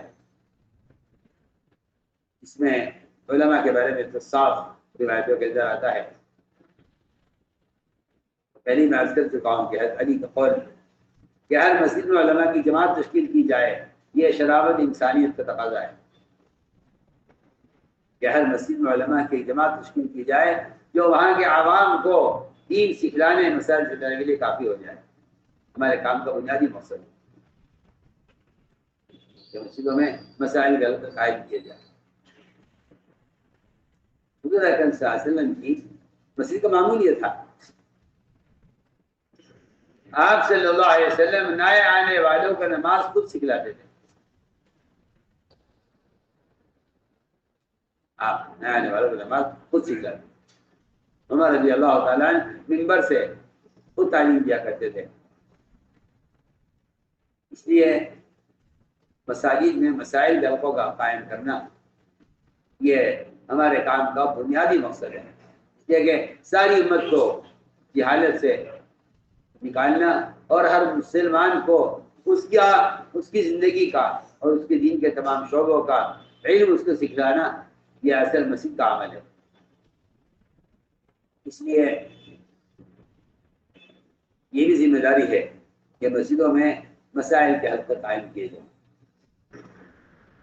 اور علماء اس کے لیے اپنا وقت فارغ کریں۔ اس لیے کہ آپ سے کا معمول یہ تھا کہ ہر آنے والے سائل کو آپ مسجد میں رکھا کرتے تھے، یہ نہیں کہ جواب دے کے فارغ کر دیں۔ اس لیے کہ اگر زبانی طور پر علم سکھانا ہے تو پھر تو لکھ کر بھی دیا جا سکتا ہے اور آنے والے کے سوال کا جواب دے کر اس کا علم کیا جا سکتا ہے۔ آپ صلی اللہ علیہ وسلم کا معمول یہ تھا کہ آپ سائل کو اپنے عمل سے، اس کے سوال کو اپنے عمل سے سمجھانا چاہتے ہیں۔ کیا ایک سائل حضور سے آئے ایک سوال لے کر، سوال یہ تھا کہ نماز کے اوقات کیا ہے، نماز کے اوقات کیا ہے، کون سی نماز کا پڑھی جائے گی۔ آپ نے بٹھا کر ان کو 5 وقت کی نماز کے اوقات نہیں بتلائے، نہ آپ نے لکھ کر دیے کہ نماز کے اوقات یہ ہیں، نہ آپ نے بٹھا کے سمجھایا کہ نماز کے اوقات یہ ہیں۔ فرمایا کہ تم 2 دن ہماری مسجد میں قیام کرو۔ آپ غور کیجئے کتنا مشکل پڑا ہوگا صحابہ کے لیے۔ پہلے دن 5 نمازیں اول وقت ادا کی گئیں، دوسرے دن 5 نمازیں آخر وقت میں ادا کی گئیں۔ 2 دن اس آدمی نے مسجد میں قیام کیا عملی نماز دیکھنے کے لیے کہ نماز کس وقت ہوتی ہے تاکہ مجھے نماز کے اوقات کا علم ہو جائے۔ کوئی جنتری لکھ کر نہیں لکھتا ہے کہ وہاں مسجد میں کہ نماز کے اوقات یہ ہیں۔ آپ نے 2 دن تک نمازیں ادا کی ہیں۔ ایک سائل کو نماز کے اوقات بتانے کے لیے آپ کی مسجد کے نماز کے اوقات تبدیل ہوئے۔ آپ نے پہلے دن 5 نمازیں وقت ادا کی ہیں، دوسرے دن 5 نمازیں آخر وقت ادا کی۔ اس کو بلا کے فرمایا کہ تم نے نماز کے اوقات دیکھ لیے ہیں کہ دیا کہ ہماری نماز کے اوقات یہ ہیں۔ آپ سوچیے سے نماز کے اوقات نماز سے بتائے جاتے ہوں، اس کو رکوع سجدہ قوم قاعدہ، اس کو نماز کی دعائیں، اس کو نماز سے متعلق تلاوت فاتحہ ثنا کس طرح ذکرائی جاتی ہو، جتنے نماز کے مسائل ہیں وہ تعلیم کیسے دیے جاتے ہوں گے جب نماز کے اوقات بتانے کے لیے 2 دن اس آدمی کو مسجد میں ٹھہرایا گیا اور آپ صلی اللہ علیہ وسلم نے نماز 2 دن اول وقت ادا کیا، اگلے دن آخر وقت ادا کیا۔ تو ہم نے عرض کیا کہ یہ ہے اصل بات میرے دوستوں۔ ہمارے ہاں ساری نقل و حرکت ہر جگہ اس ماحول کو قائم کرنے کے لیے ہے۔ اس لیے فروض کیونکہ اقامت دین کے لیے ہے، فروض اقامت دین کے لیے ہے، اس لیے ہر جگہ جا کر یہ ماحول قائم کرنا مسجدوں میں یہ امام والوں کی ذمہ داری ہے۔ یہی وجہ ہے کہ اس راستے میں نکلنا اللہ کا ایسا امر ہے، کیونکہ اس کے سارے مقاصد جو میں نے عرض کیے ہیں، اس لیے اس طرح مقامی طور پر مسجد کو آباد کرنے میں تاخیر کرنا یا غفلت کرنا یہ اللہ کے عذاب کے آنے کا سبب ہے۔ اس طرح بے تکلف عرض کرتا ہوں ہمارے جیسے کو انتظار پڑا کرو، اس راستے میں نکلنے میں تاخیر کرنا بھی اللہ کے عذاب کے آنے کا سبب ہے۔ ہمارے ساتھ مسئلے موجی کا عذاب ہے، موجی کا عذاب۔ اس لیے اللہ کے راستے کے نفر کو اللہ کا امر سمجھ کر، اللہ کے راستے کے نفر کو اللہ کا امر سمجھ کر اور حکم سمجھ کر پورا کرنا ہے۔ اس لیے قرآن نے جگہ جگہ اس راستے میں نکلنے پر، دیر ہونے پر عذاب کی دھمکیاں دی ہیں، کیونکہ دین کا قائم نہ کرنا دین کے مٹنے کا سبب ہے۔ دین کا قائم نہ کرنا دین کے مٹنے کا سبب ہے۔ اس لیے خروج اقامت دین کے لیے ہے، خروج اقامت دین کے لیے۔ اللہ تعالیٰ نے قرآن میں صاف حکم دیا ہے، کیونکہ نکلنا اصل دین کی مدد کے لیے اور دین کو قائم کرنے کے لیے۔ قرآن نے جگہ جگہ نکلنے کا حکم دیا ہے، اور نکلنے پر تاخیر پر قرآن نے عذاب کی ہلاکت کی دھمکیاں دی ہیں۔ قرآن صاحب کہتا ہے وَأَنفِقُوا فِي سَبِيلِ اللَّهِ وَلَا تُلْقُوا بِأَيْدِيكُمْ إِلَى التَّهْلُكَةِ۔ یہاں قرآن ہلاکت کی دھمکی دے رہا ہے۔ جو لوگ سمجھتے ہیں کہ خروج کی جو اہمیت ہے اور نہ نکلنے پر جو عذاب کی وعید ہے وہ قتال کے زمانے کی بات ہے، آپ اس آیت کو غور کر لیجئے۔ اس آیت میں قتال کا کوئی ذکر نہیں، اس آیت میں قتال کا کوئی ذکر نہیں ہے۔ کہ صاف فرمایا کہ اللہ کے راستے میں نکلنے میں مال بھی خرچ کرو، حالانکہ آیت کا شان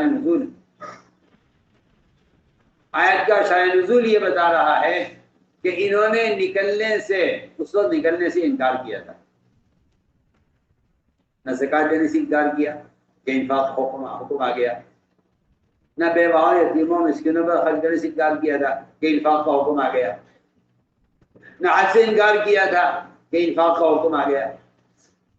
زکات سے، انفاق سے، حج سے اپنے ذمے، جو ان کے ذمے اپنے متعلقین کی اخراجات ان کے ذمے کیے ہیں اللہ نے، ان پر خرچ کرنے سے بھی انکار نہیں کیا تھا۔ صحابہ نے یہ کہا تھا کہ ہم کچھ عرصہ باہر نہیں نکلیں گے۔ صحابہ نے کہا کچھ عرصہ باہر نہیں نکلیں گے، ہم کچھ عرصہ مدینے میں رہیں گے مکانی کام کے ساتھ، اس لیے کہ اب تک ہم پھرتے رہے جب اسلام کمزور تھا اور مسلمان کی تعداد کم تھی، اب مسلمان زیادہ ہو گئے، اسلام کو فتح حاصل ہو گئی، کفر کی کمر ٹوٹ چکی ہے، اب کوئی جنگ بھی ہونے والی نہیں ہے۔ یہ سارے الفاظ روایت کے اندر اس حصہ معلوم ہوتا ہے قتال کا موقع نہیں تھا، لیکن انہوں نے آپس میں طے کیا کہ اب ہمیں کچھ عرصہ مقامی کام کے ساتھ مدینے میں رہنا ہے۔ ادھر یہ مشورہ ہو رہا تھا، اور صحابہ کہتے ہیں کہ یہ مشورہ ہم نے اللہ کے رسول کی محبت کے ساتھ کیا تھا۔ ایسا نہیں ہے کہ ہمارا نعوذ باللہ ہمارا خیال منافقین کی طرح تھا کہ اس راستے میں نہیں نکلنا ہے، بلکہ اللہ کے رسول کی محبت کے ساتھ ہم نے آپس میں مشورہ کیا کہ اب تک ہم بھیجتے رہے، گھر کے تقاضے پلٹ کر دیکھے نہیں ہیں، زمینیں سوکھ گئی ہیں، مکانات پوشیدہ ہو گئے ہیں، کچھ تقاضے گھر کے ہیں جن کے لیے صاحب نے مدی محنت طے کیا۔ ادھر یہ مشورہ ہو رہا تھا، ادھر یہ آیت نازل ہو رہی تھی۔ میرے دوستو عزیزو، کہیں ثابت نہیں ہے نفلی صدقات نہ کرنے پر ہلاکت کی دھمکی، کہیں ثابت نہیں۔ جو آدمی زکات دیتا ہے سیدھے جنت میں جائے گا، چاہے کوئی نفلی صدقات نہ کرے۔ لیکن یہاں اللہ کے راستے میں پھرنے پر، مال خرچ نہ کرنے پر ہلاکت کی دھمکی آ گئی ہے۔ وَأَنفِقُوا فِي سَبِيلِ اللَّهِ وَلَا تُلْقُوا بِأَيْدِيكُمْ إِلَى التَّهْلُكَةِ، کہ تم اللہ کے راستے میں نکلنے پر مال خرچ کرنے میں کمی نہ کرو، ورنہ اپنے ہاتھ اپنے آپ کو ہلاکت میں ڈالو۔ اس لیے ہم نے عرض کیا کہ اصل خروج اور نقل و حرکت اس دعوت کا قیام ہے، دعوت کا قیام ہے، کیونکہ میں شروع سے عرض کر رہا ہوں کہ دعوت و فریضہ ہے، دعوت ایک فریضہ ہے جو خود جا کر دعوت کیے بغیر ادا نہیں ہوگا۔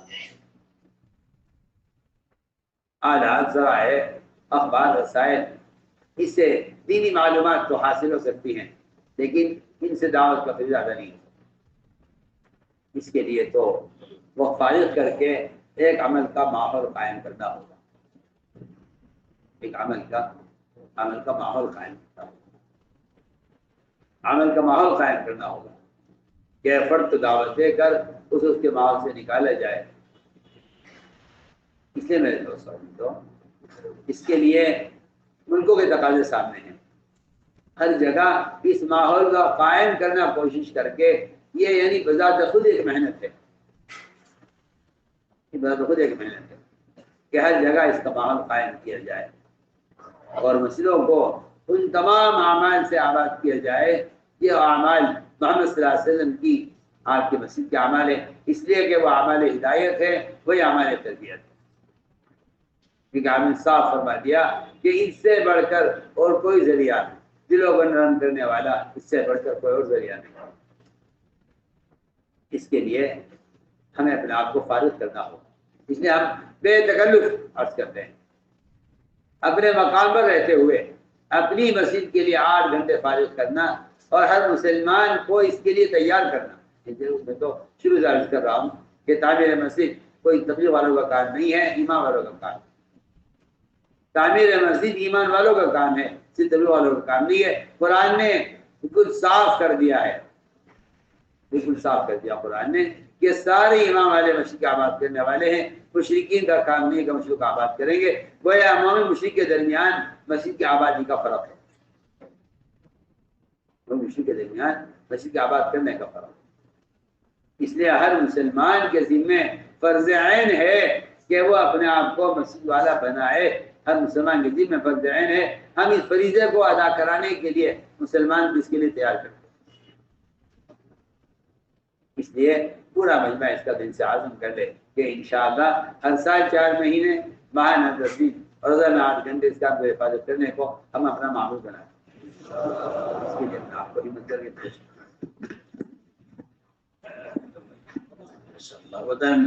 مولانا اسلام صاحب دوسرے سال کے لیے، مفتی منظور صاحب دوسرے سال کے لیے، مولانا رحمان صاحب تشریف رکھیں بھائی،